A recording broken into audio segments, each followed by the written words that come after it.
frank, and very candid discussion today on the evolution of Web 2.5 to 3. Some lessons will be learned, some things will be expressed.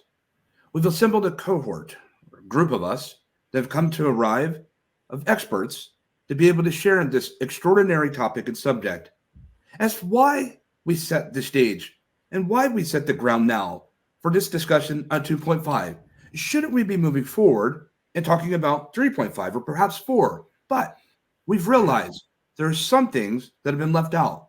There's some things that we left behind. There's some reasons worth going back. But nevertheless, we have a load of different expressions to share and questions to ask in this very candid discussion roundtable that we have kicking off day 2 of GatherVerse 2024 Summit.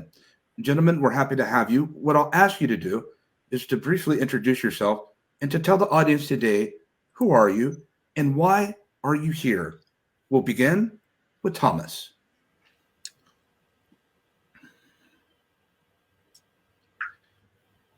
Thank you for having me. Thomas Tallis. I'm the CEO and co-founder of Twin. Twin is a platform focusing on the tokenization of real-world assets, or RWAs. And we're commencing the trade on our platform with tokenized gold, and we move into 3 other metals, which is silver, platinum, and palladium. The reason why I'm here today is to continue learning. I love to learn, love to find out what else is happening. Also to give my input on why I really believe that the tokenization of certain real-world assets is critical, more critical now than ever before, and really just to be involved in whichever way I can. Thank you, Thomas. We're very happy to have you, and thank you for sharing. Richard? Yes, hi. Yes, I'm Richard Bukowski. What I do is I help my clients imagine different futures and then develop actionable and optimistic plans that future-proof their business. So it's a lot of use of imagination. There's a lot of methodology, practical tools, that turn the foresight that would come in from the experience into new critical insight that would lead, hopefully, to some type of transformation. As for me, I am a 15-year digital marketing executive with a lot of multifaceted sectors, mobile, to video, to it on. So I've seen the best and the worst of Web 1 and Web 2, and able to help with the roller coaster and maybe avoid some traps, to these new unimaginable platforms that will kind of immersively come out of with the use of GAI and other 3.0, metaverse and blockchain technologies. What I hope to get out of this is obviously, every day is new with regards to what I'm going to learn, what I can learn. I'm very excited to see. Again, I'm not sure if it's because of I'm always looking for trends, always looking for signals of the future, and in a positive manner, sure, regardless of what media wants us to believe. I see a large growth in this. I see a lot of people, again, positive, good, ways to of people getting together to talk about the more about the partnership of it and the humanity of it, or keeping the humanity of it, where I didn't see that in other I would say trends, or even with some of the the platforms that we're kind of developing now, or at least by osmosis we are. So if I could be a catalyst to that as well, I'll take that badge. We're happy and to be able to explore this more with you. There's some things that you've already brought up that will be brought up here very shortly. Jonas, we bring the mic to you. Sure. Yeah, once again, thanks for having me. I'm Jonas, the co-founder of Crossbytes. What we are actually doing there is like building a AI-based solution to make Web3 in particular more secure. Basically, What we are doing is like the entire reinvention of Web3 security. And to myself, I'm working in Web3 now more or less than 6 or 7 years. Have built 2 businesses in the space, and yeah, my topic was always how can we push the mass adoption of Web3. So with that having in mind, I always start my startups in Web3. How can we achieve that? What do we need to do in order to really get more people on board globally? And I think one significant step to that is definitely Web 2.5. So yeah, I'm more than happy to be on this panel today. And let's see where we go. May our gather be well. May our gather be well. Jonas, thank you for sharing. We're happy to have you and our friends at TrustBytes, and certainly our friends from Twin here with us today as we explore further and together. And Thomas, let me help set the stage with this audience for you. What is Web3 for you?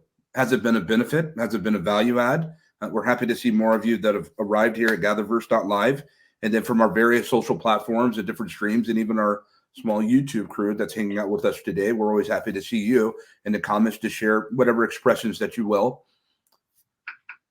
Well, Web3 is. Before I go there, Thomas, bear with me as I kind of roll into this. I know you're ready to jump on the track course here. NFTs, DeFi, DAOs, dApps, crypto assets, meme coins, altcoins. We've seen this explosion happen in the past 3 to 4 years in particular. We've seen platforms and sciences that have become products, and these products translate into multi-billion-dollar industries. And we've seen ascension when it's come to this topic, but we've also seen the crypto winter. But just as Richard talked about growth and seeing different trends and cycles, just within the past 72 hours, we've seen Sam Altman's WorldCoin completely stratosphere, especially on the heels of announcements of what's coming out of the OpenAI camp. And it's very fascinating to see the symbiote relationships. Same could be said when we saw the nuclear rise of NFTs, knowing that NFTs started back in 2011 with BitDNS and Counterparty and Colored Coins and things of that nature. In 2015, Ethereum, so forth and so on.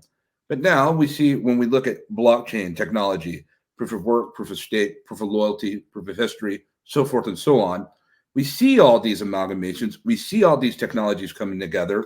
We see ascendancy. We see even growth now and conversations that are happening around the world when we start looking at Web3. But Thomas, being that we're making this bridge, and the necessary reason as why we're arriving here today to have this discussion, clearly we're speaking about a bridge between Web 2 and Web 3, because it seems like we've left a few things behind. But I want you to kick off and describe to us what's Web 2.5, what's the significance of going back, if you will, and moreover, what does real world assets have to do with this relationship? Wait, yeah, thank you, Christopher. If I could start by saying what I believe Web 3.0, and then I can come back to the 2.5, so starting slightly sort of in that order. Web 3.0 is the crossroads where humanity and technology meet. Essentially, what that means is that we are able to utilize all this wonderful technology that we're constantly seeing being developed for humanity, for betterment. And this is one of the driving factors behind Twin, behind the whole core team at Twin. If I then lead it to where you started your question, what is then 2.5? Well, 2.5 is really, it's all of Web3, but it's breaking it down into digestible chunks so people can understand it. Most people will not understand if you stand on the street and say, what's Web 3.3? Web 3.0, they may have heard of it, they may try to explain it, but still there's going to be a very few in the general population who understand all the potential that Web 3.0 can deliver. And of course it will be then moving on to, when it's Web 4.0 and 5.0 and so on and so forth. We've got to go back. And I like you, Christopher, I believe that this 2.5 just allows us to take a breath. I think when we were all living through the pandemic, everything was being digitalized. The whole, suddenly our workspace was digitalized. Even all our evening meal was digitalized because it was all being delivered to the door. I feel that we kind of we skip many beats, and it wasn't necessarily no one per se was at fault. It's just that things were happening, the digitalization on how we were living our life or needing to live our life because of the pandemic and lockdowns and restrictions and so on and so forth. It just meant we just got too ahead of ourselves. So 3.0, like I said, is the crossroads between technology and humanity, and all of the good stuff that we know is available. That's going to help, and it's not not just in my sector, which is financial services, but across the board. But 2.5 is the realization where we can help, I believe, still the many understand and come to an understanding of really what is available and how things can be adapted and implemented into different cultures and people's lives. And once that understanding is really sort of established, we'll all benefit, because we'll then start to see many more good ideas. I'm sure entrepreneurial projects. There will be a bigger drive to really maximize and optimize what the technology that we have available to us, and it's continuously being developed. But we'll be able to understand just how much that can really aid and help towards really a fairer global society. But we first of all got to make sure that people get it and understand the fundamentals. And what are those fundamentals, Thomas? You talk about and you say that we moved and accelerated exceedingly fast into digital, if you will, especially as a launch pad when it comes to the pandemic. What are the fundamentals that we're wanting to be able to give people? Well, we still live in a world that's fundamentally incredibly unfair. We have this equilibrium. If you imagine a sort of a seesaw, the seesaw is one-sided. It's not fair. That's no fun. When we were kids, we all got on a seesaw. If you were able to sort of bounce the other person back, then the game is really boring, isn't it? You just spend it doesn't matter which end of the seesaw, you're either on the ground or you're up in the air. So I believe that we need to understand how we can bring back equilibrium. As I said, I'm in the financial services sector. It's totally skewed and favored still, in one direction, and still those that tend to have things already, it's favoring them, and that is something that I've known about. I witnessed it really from a child because of where I grew up and the different sort of cultures I was immersed in. But it's only really until the sort of maybe 6 or 7 years ago that I started to really understand that what we need to do is to have financial tools really help, good financial tools, but we need to make them readily available to anyone everywhere. And with tokenization, and especially tokenization of real world assets, that's now possible. I was. But Thomas, let me interject and ask you, because for the audience that may not understand, and so many people that are with us today from quite a few different locations, from what we're seeing, what is a real world asset? Something that has intrinsic value that is more or less globally recognized. Something that we can all agree on, no matter where we are, that we can agree on the value. It's value of that asset is intrinsic, and it therefore allows in this case the token, so the asset is sitting behind the token. It allows that token to be as stable as possible. Certainly, far more stable than a whole myriad of cryptocurrencies, and even slightly concerning, more stable than fiat currencies, because it's if we take gold is the asset that that Twin is starting with. We're tokenizing gold. Whether I'm from sort of Colombia or Bangladesh or Norway, from where I'm speaking, virtually everybody will agree that there is a understandable, believable, trustworthy value in gold. It is considered to be a valuable commodity. So a real-world asset is an asset. Why it's called real world is because you find it literally in the world that we live in, and it has a value that can be agreed upon and is widely understood, regardless of where you are geographically, or even in terms of your purchase power. That's very fascinating. We will come back to that, Richard. Let me bring you in, and let's jump on this train for a moment of real world assets, but let's also jump on this train of this bridge connection between 2.5 and 3.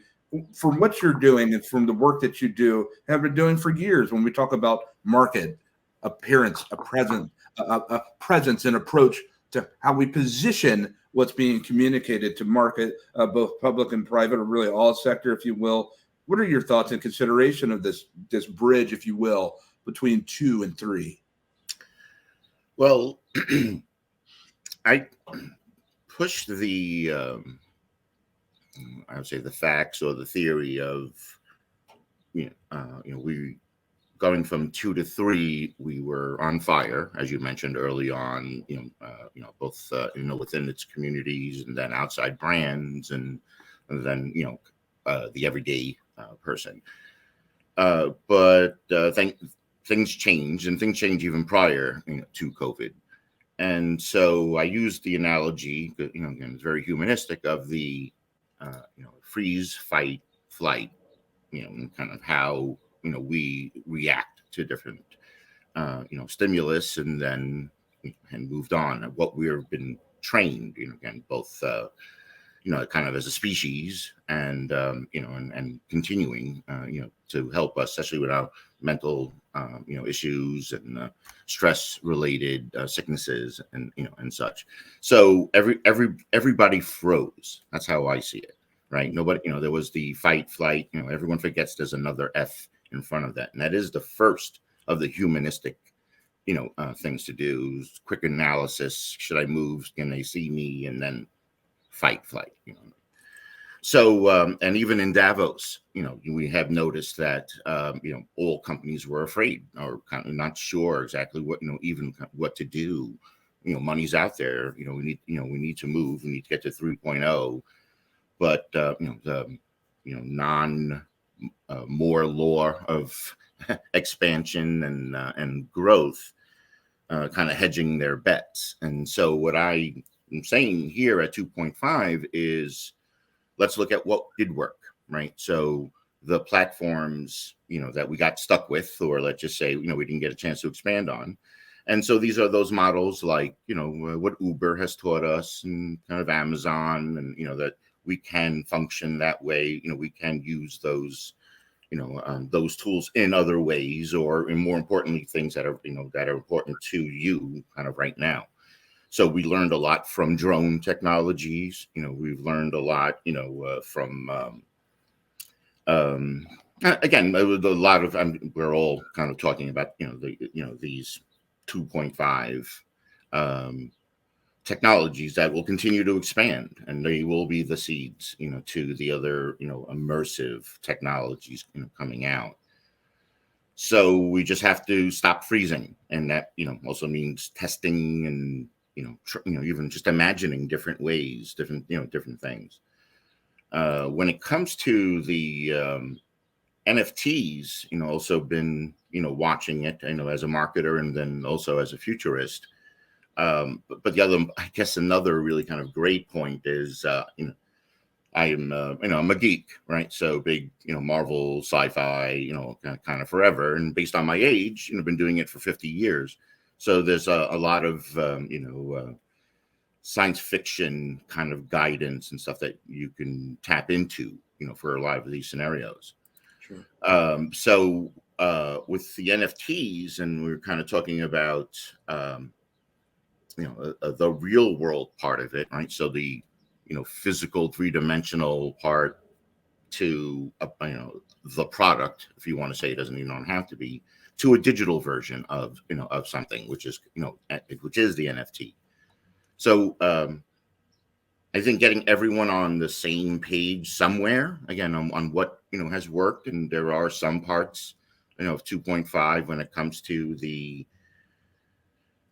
currencies. We learned a lot of bad lessons, but there's still a lot of good players, as we were mentioning, that are doing good things and very valuable. And so if we maybe all get a chance to think in that version, again, as a marketplace, it may help everyone else kind of get along, or at least be able to trade this, that.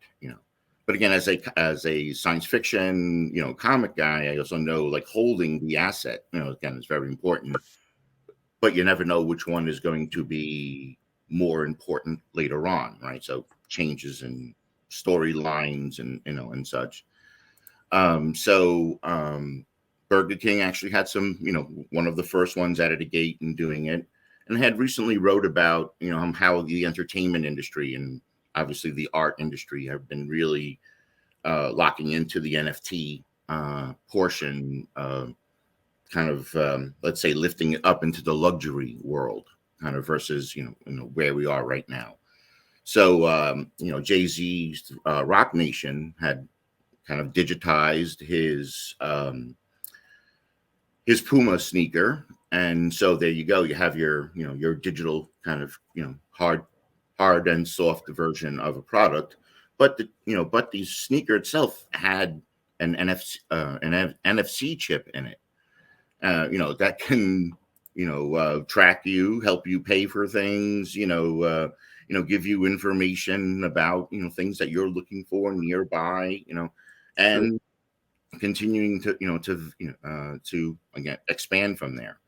But Richard, let me interrupt and ask you on this note. We talk about these NFTs but you also talk about science fiction. Have we not realized that most of what we talk about when we talk about Web3 sounds science fiction to the majority of the people that might subscribe to it, that might be prospects in consuming? And I think that's what has been the problem. I think the big problem is that we've accelerated. These companies were formed overnight. They saw this trend that was happening. Some were already there. The ones that were already there, they jumped on it. There are those that jumped on the trend. They created companies, invested millions into these platforms, accelerated to the other side, only to come to find that there wasn't a market to arrive to, and that the trend had accelerated, but the trend went into the trough of disillusionment. There was the peak inflated interest, went into the trough of disillusionment. However, there are platforms that are operating within the trough of disillusionment onto the plateau of productivity, the slope of enlightenment. And this is where some of these platforms, such as Trust Bytes, such as Twin, has arrived, where they said, listen, we need to think this out and to make this make sense to the common consumer that's not in our space, that's not in our vertical. Does that make sense, Richard? Oh, no, 100%. Definitely a hurdle that is, getting in the way from the 2.5 to 3. And I'd like to come back to that, but I do want to mention and again acknowledge that it is a method, and my future is tap into science fiction, based on the scientific fact behind it, and how people have been participating, bringing like prototypes of ideas, let's say the communicator to the to our smartphone, or kind of like that, and also helps people explore more imaginative scenarios. So get out of our kind of, again, get out of the, we're just rats continuing to follow the same. We have to get out of that lane, even if you have to just dream about it. What was the first part with the NFT? I'm sorry, I didn't go back to it. I think you satified that, but we'll come back to that. And I agree about science fiction and considering the Roddenberry's. I remember. Go ahead.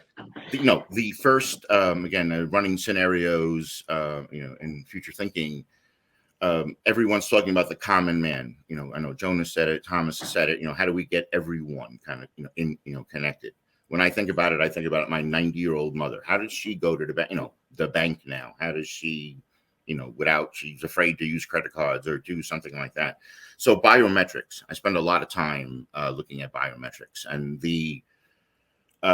seems to be a winner so far when it comes to voice, and then and look what Clear has done. And then when it comes to a global, I like to think global, we're all thinking global. Like Clear has figured out, a global way to use eye scans and voice, activity to get something done. Like when will we be able to do that? Is probably, I believe that since that's leading, that's going to continue, right? So that's happening now, Richard, with this ascendancy that we see with WorldCoin. Sam Altman, who's the CEO of OpenAI, which we're all familiar with, to ChatGPT, and he says, "Listen, we're not even deploying here in the United States. We're deploying elsewhere. And for you to be part of WorldCoin, you have to go to a location or a center where there's an orb, and you have to get your biometric scan." That's a really good point. Let's put a pin in that for a second, Richard, because I want to jump over to Jonas. Jonas, help us make sense of this. When we provide to Web3, it seems to me that we got a lot of things right. The markets prove that. They say that. Some people have benefited substantially for human betterment, if you will. Some people did not benefit well when it came to Web3. From the trust pipe narrative and from your lens of perspective, help us to be able to make sense on what has worked with Web3, what are some things that haven't worked for Web3, and the most important part when we talk about Web 2.5, how do we get everyone we left behind and bring them up to where we're at and forward? Yeah, thanks, Christopher. Great question here. I think we need to make a differentiation between who has benefited from Web3, who still needs to realize what's going on and needs to understand it, and who has suffered from Web3. And I think,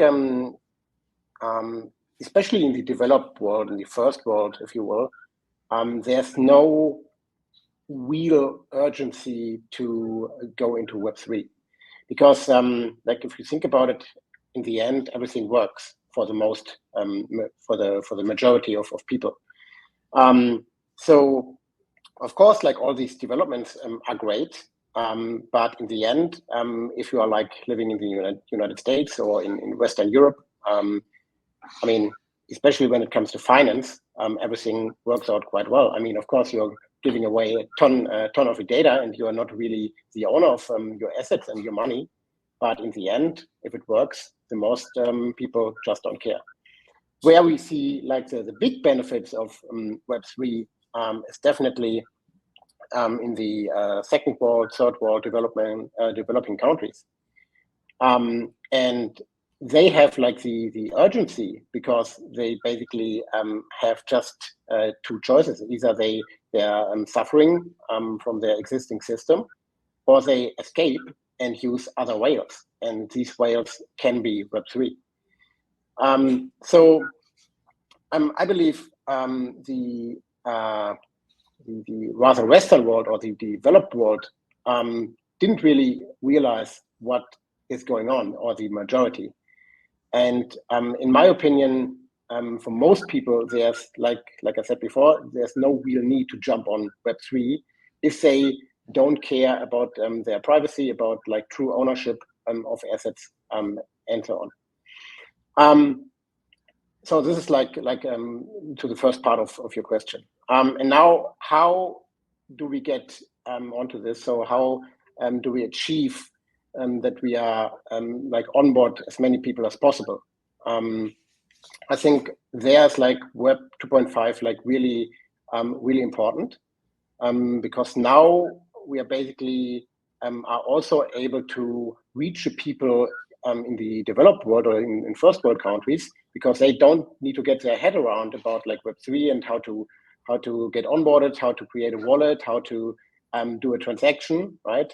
They can just basically use a wrapper in a form of like for example an ETF, or like in form of a custodial service, in form of a centralized service, to still participate in the in Web3, right? So we have like this great bridge here. I mean, of course, you are still basically using rails of Web 2, but you can still participate in Web3. And I think that's why, if you think about it this way, then in order to reach real mass adoption, we definitely need Web 2.5, because there's no way that we will onboard all the people around the world like using Web3 or native Web3 technologies. And that's why it's like this this holy grail, or this this bridge into Web3. And that's why I think it's so important. And to piggyback on that, and to rock with you on that, it seems to me that if Jeremy, if we're able to do that, and thank you, Jonas, and to everyone, we'll come back to you. Jeremy, I feel like as if we take with what Jonas has expressed, and Richard and Thomas as well, if we're able to do that successfully, to go back and to bring everyone, as it's been expressed, and one of the things that I really like is to take a step back so that we could take a giant leap forward. But in taking a step back, bringing everyone and everything, including real world assets and considerations, with us so that we could take a step forward, so that we can introduce a new way, a better and refined way. I mean, with the type of innovations that we're seeing deployed now with these generative models, with what we see happening with all the new introductions on quite literally the way that we go about business every day, with the accelerated fashion of what we've incorporated into our daily processes and methods, it seems to me that when we deal with old banking, old money, old currency, fiat, the way that we go about it, even with the consideration of disrupting tokenization itself, blockchain technology itself, and saying, now that it's AI powered, now that we have this capability, what is it that we're looking for? But Jeremy, share on some of your thoughts on this, please. Yeah, thank you so much. I think when we go step back, it's also combining multiple things again. So one thing that towards the journey of Web3, from my perspective, we have forgotten is, for example, the user experience, the regularly uncertainty, and a few other things. And you mentioned correctly that we see lots of things popping up on a big pace at the moment, like OpenAI Solver, which is backed by basically a world engine that simulates all the physics that we have of the world that we live in. It's kind of a crazy advancement if you just think of this. And one thing that also another example would be quantum machine learning, which combines quantum technology with machine learning. But to go there, also the basic principles of it have to evolve in the end.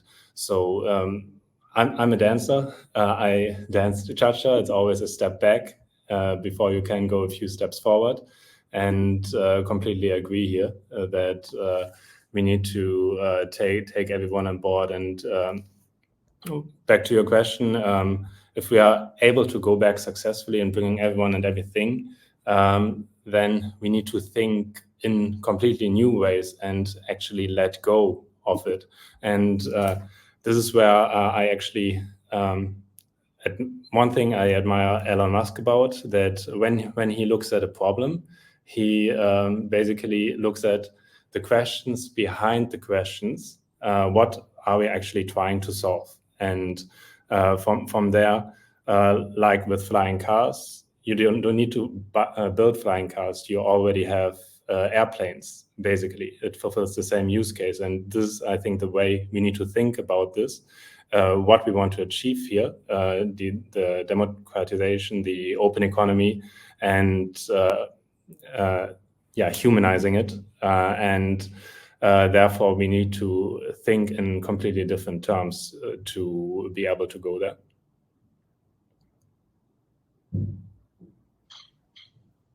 I think you're mute, Christopher. Forgive me. Thank you for sharing that, Jeremy. There was a lot that you just expressed. We're going to unpack that, and we're going to go into more of a rapid succession here with different questions asked for each of you. Thomas, when we talk about real world asset ownership, let's go back to this conversation, because I want you to drill into the significance of real world assets. I think it's really important based on my understanding, certainly based on yours, but I want you to bring this home. I want you to make this make sense for us and how we can actualize this today. Right. So if we think about this sort of the global community and step out of say, Europe or North America, for the majority of people, they really have very little option when it comes to where they can place whatever funds they may want to place, and often, even if they have funds, conventional options, even if they are made available to them, they're expensive. And if all that you have is in say a US dollar amount is $50 or $100, maybe to that person a lot, but for what they actually, or the opportunity to go into an investment proposition, it's probably going to get eaten up in fees anyway, and then what are they left with? One of the big advantages of tokenizing real world assets is that you can tokenize assets that make sense. So let's also think about let's take agro commodities. Let's say cocoa. Ghana is one of the world's biggest exporters of cocoa. If you're in Ghana, or if you're in a community that's close to Ghana, you will of course understand the intrinsic value that cocoa has. You see what it sells at when the crop is ready and then exported. I can use another example. I mean, take bauxite, which is one of the raw materials that that Jamaica exports. So you have these assets that depending on where you're residing and your culture, your community, you see these assets, but you can't access them. Let's go back to the cocoa and the bauxite. Your average Jamaican. They can't suddenly just knock on the door of the bauxite, factory or mining and say, I'd like to own a slice of this. It's impossible. Whereas if you take that same asset and you put that asset and you pin it, or it's underpinned behind the token, then suddenly these tokens that you're then able to then make available, then in essence you are opening up these commodities, these assets to mass audiences. And also you can take these assets and you can break them down into unit sizes that are affordable. So going back to the $50 example, then suddenly if that's really what somebody has, and then to them it's a lot, they are still able to enter into the system. They're still able to make that decision themselves. I'm a great also believer in promoting decentralized finance where it makes sense. This is one of the people need to be in control. If they've got an amount that they want to invest, they should be on deciding where they put it, and ultimately how long they put that in, and when they're able to take it out. Again, tokenization gives these options. So they are what really gets me up every single morning is this understanding that we have an abundance of assets. These many of these assets have been around for millennia and then some. They've not been made and still are not made available to the majority of people. But you bring tokenization and what we now know is deliverable, and we can now offer these assets to really anyone everywhere in unit sizes that make sense, that are affordable, and they themselves don't have to go through middlemen. They don't have to go through centralized bodies that are there basically just to make the process either convoluted or certainly very expensive. They can go in themselves, and I think that's going to be an immense tool for rebalancing. If you remember what I said previous, rebalancing the seesaw or the equilibrium. Sure, and I agree with that. I think to me the most fascinating discussion that we're having to date when it comes to Web3, if you will, 2.5 subsequent, is the idea of ownership, a democratized ownership for everyone, that everyone has access, just the opportunity to have access to something, to be able to own something beyond something that's just digital, completely in its manifestation. Let me own that apple tree. Let me own a slice of gold.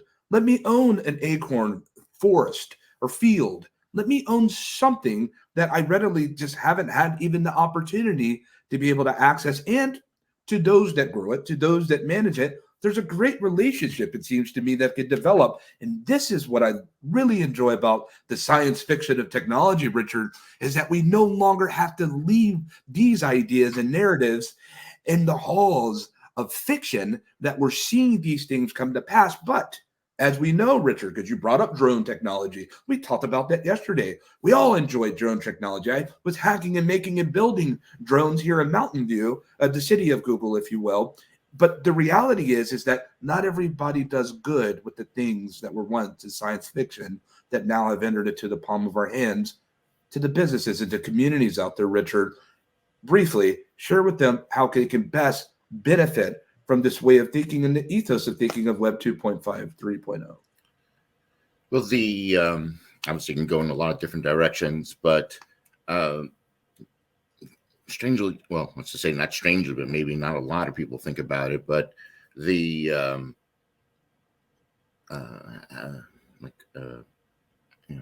its effect on the planet would actually be my first one to come in, especially when we're talking about, letting go something like, taking a 3,000-pound car with that uses gas, 6 blocks, so you can go get, milk or whatever it is, or, or allow yourself to think about having a drone deliver that to you for pennies on the electric that it would, that it is kind of consisted.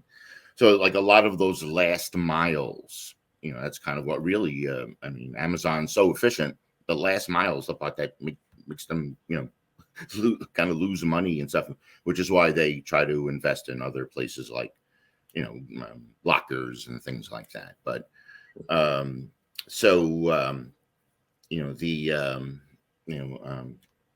that's like the first part. The kind of another one would be, I don't know if I made this up or if I read it in a science fiction area, but I'm pretty sure, I read it in, some credible place. But, if we all let our cars be, led by or directed by Waze or some other kind of, that kind of technology, let's call that a 2.5, we would have no climate problem. It would be so efficient, and so, that it would, not only, with traffic, tolls, this, all the way around. So, are you willing to let go, kind of certain things, like some type of control? And as I mentioned, the 2.5, like we're used to it, right? We're used to our digital assistant listening to us all day, where, 5-10 years ago, we would have, no way that would have happened, or burn the building down. It's that joke, FBI, what should I have for dinner today? Like it's just where, that. But also using Web 1 and 1.2, kind of going back to what Tom was saying, kind of for everyone. And again, you want it to be everyone. And again, I think biometrics will kind of get us there.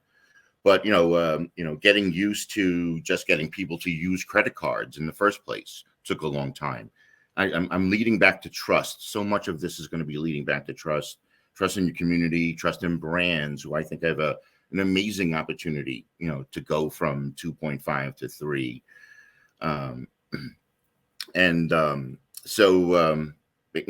would say kind of areas, again, like that when it comes to, Sure. And I don't, Sure. I can keep going, but just, kind of keep going. No, you said so much there. And Richard, thank you for sharing those last few things that you shared with, because we do have to think about trust, but also with the consideration that if we say that we want these innovations, then we have to give a reason for people to remove the old way of the thing that they're doing to be able to build trust in 2.5 for them to even cross the bridge. Because the old way still works for many, but in some ways it respects the planet. The old way is harming the planet. The old way is slowing things down. And until we as technologists and innovators, and those that are founders and entrepreneurs, those that are educators, until we find common cause to be able to give someone a reason to remove that old thing to be able to subscribe and adopt to this new thing, the greater whole of society never will. But Jonas and Jeremy, I want you both to unmute your mics. I want to ride with both of you today because you're at Trust Bytes and there's incredible things that you're working on. You know, Jeremy, you talked about quantum and this intersectional relationship with what we see happening with subsequent 3.5 and 4, because this is where we're headed to. We're going to Web 2.5 so that we can take a giant leap back to take a giant leap forward. And so when we talk about these things from the Trust Byte narrative and from the narrative and the things that both of you are exploring on, how do we make this work? How do we make this make sense, not only for business, but also for the consumer? How do we make it more equitable when we start looking at these digital economies? Who should start? Jonas, kick off. Okay, great. Yeah, I think I will just continue where I stopped my last comment on this. So first of all, we need to make it way more user-friendly. I think there are many startups, organizations, people are working on that to make Web3 more user-friendly, but that's not enough. I mean, we see all these like obstacles when you want to engage with Web3 in general. So this is like one part. But also we need more clarity, in my opinion. So I think we are coming, or we are entering into a phase of reality, or a phase of realization, what this industry actually is and what it can be, and in which direction we will evolve. So what do I mean by that? I'm speaking especially about like regulatory clarity here. Like until now, or like let's say until like 2022, maybe 2023, like especially until the big burst of the crypto firms, FTX and so on, you name it. I think it was rather like considered the Wild West. Everyone was basically able to do anything. Nobody cared.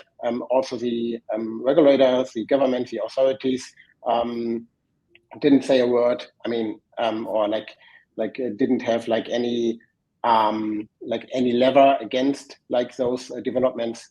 But now we see like they're really stepping in, and because like I feel like many people already got a little bit afraid and consider Web3 nowadays or today as like still like a Wild West, where it can be quite dangerous if you engage with it. So what we definitely need here is like regulatory clarity. So we see, for example, the MiCA regulation in the European Union, which is heading into that direction. We don't have yet that much clarity in the US, but I mean the recent news and also like all the comments from the SEC and so on, like are definitely going into that direction, that they will regulate, especially like DeFi, and also I'm talking here about like real world assets, because like for me that's part of DeFi. They are like really trying to get their head around that and trying to regulate it. And for the people in, especially in the Western world, we need that clarity. Otherwise, we will like stop this development, and it might lead to a drawdown here, so that everybody's that scared and that nobody's like not interested anymore to engage or to invest in it.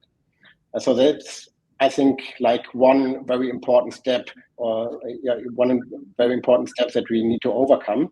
Sure. And after that, once everything is like clear and the rules are clear and the regulation is clear, then we can also think about how we basically realize all that great ideas on a massive scale.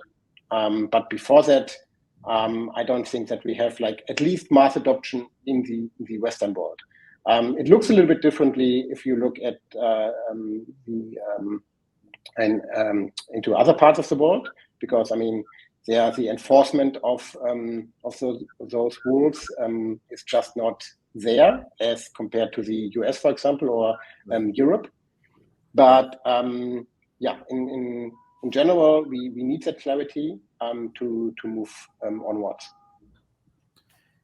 On that note, and Jeremy, as you close us out here, and well met, Jonas, because the importance of the regulatory considerations of this refinement that we're coming out of winter, if you will, for crypto, if you will, it's significantly important. The reason we say this is, let's leap over to what Jeremy's last sentiments were on quantum. With the introduction of new emerging technologies within the eco-habitat, with us just now barely understanding DeFi, DAOs, dApps, talked about dApps, with us just now understanding the nature of NFTs on the science level, at applied science level, now that we have this introduction of generative models and being able to create content and generate NFTs and generate a number of different things when it comes to the introduction of how we apply blockchain even further, what happens when the technology becomes more advanced than the technologists? How are we going to be able to put in these type of regulations, and to the technologists that doesn't completely understand policy, doesn't completely understand, and legislators cannot wrap their minds and keep up with this? Jeremy, you talk about quantum, that moves beyond what most technologists understanding are in present day technology. Bring this home for us. Yeah, I would like to take a little step back first. So one thing, and to connect to what Jonas said, is that there are a few barriers that we need to solve. One thing that we actually tasked to do with TrustBytes is that we want to solve one of the biggest barriers, which is the lack of security. That though audits are being done, hacks are still happening in the hundreds of millions, and this on a weekly basis. So this is one thing, but also a few more points, like the user-centric design that we need to focus on, just to simplify the UX and make Web3, if we want to go there, actually more accessible through being able to be understandable for non-technical users. And one great example for that is, for example, the Starbucks Odyssey program, where users actually didn't know what's behind it, but the user experience was so good that it was the most successful loyalty program based on Web3 so far. And Starbucks as itself is becoming one of the biggest banks for holding assets itself. So that's kind of super interesting. But to connect to now and close this out, in terms of the way we go there, if we apply quantum, we are going way beyond just from Web 2 to Web 3. So this is more the future in the end. We need to, and this is super important from my perspective, that we need to take all the users there and really apply all those principles. And if we think those principles from transparency, from decentralization to privacy, to educating and making the users aware, that we can then build the community and not only around those principles, but guide them in the way that we create new advocates that will then enhance trust as well and participation. Well put, gentlemen. Thank you for joining and gathering with us and expressing and exploring the nature of Web 2.5, subsequent 3.35, where we might be headed if we get this thing right. We're looking forward to having you all with us again today. And for our next discussion, we have a fireside chat with Dr. Angelina Dayton from Virtual World Society with Aleda Lindahl. We're looking forward to more. Thank you, audience, for traveling and journeying with us. We just began with a masterful discussion on the subject. Follow these gentlemen. Our gather was well.